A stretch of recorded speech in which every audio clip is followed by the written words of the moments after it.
Assalamualaikum warahmatullahi wabarakatuh. Pada video ini saya akan menjelaskan perkembangan Pancasila sebagai dasar negara dari masa awal kemerdekaan hingga reformasi. Kemudian menyoroti satu peristiwa penting beserta nilai Pancasila yang tercermin dan refleksi pribadi.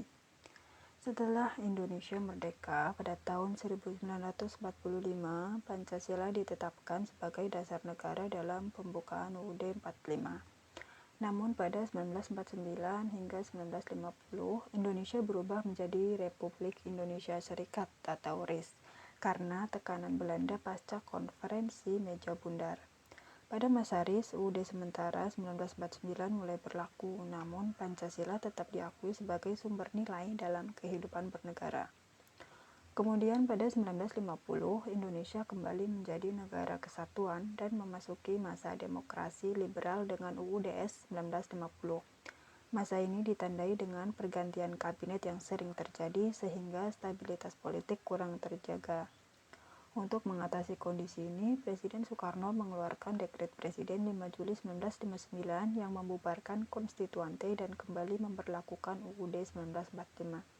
Sejak itu dimulailah masa demokrasi terpimpin, di mana Pancasila digunakan sebagai alat pemersatu, tetapi praktik politik cenderung terpusat pada kekuasaan presiden.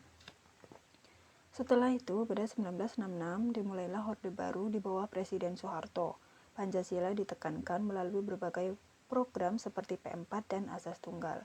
Namun, dalam pelaksanaannya, nilai Pancasila sering hanya menjadi formalitas. Terjadi pembatasan kebebasan berpendapat, pelanggaran HAM, dan praktik korupsi, kolusi, dan nepotisme. Keadaan tersebut akhirnya mendorong munculnya era reformasi pada tahun 1998.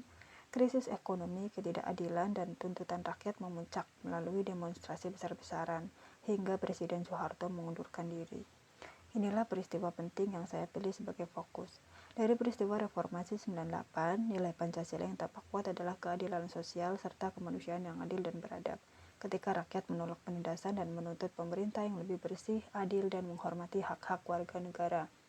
Selain itu, nilai kerakyatan juga terlihat karena perubahan terjadi melalui aspirasi rakyat secara kolektif, bukan melalui kekerasan bersenjata. Pelajaran yang saya ambil adalah bahwa Pancasila tidak cukup dihafalkan, tetapi harus diwujudkan dalam tindakan nyata. Ketika keadilan diabaikan, masyarakat memiliki tanggung jawab moral untuk memperjuangkan dengan cara yang beradab. Bagi generasi muda sekarang, nilai reformasi masih relevan.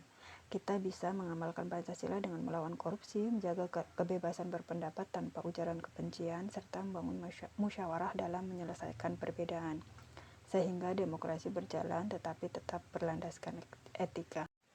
Demikian pemaparan saya. Wassalamualaikum warahmatullahi wabarakatuh.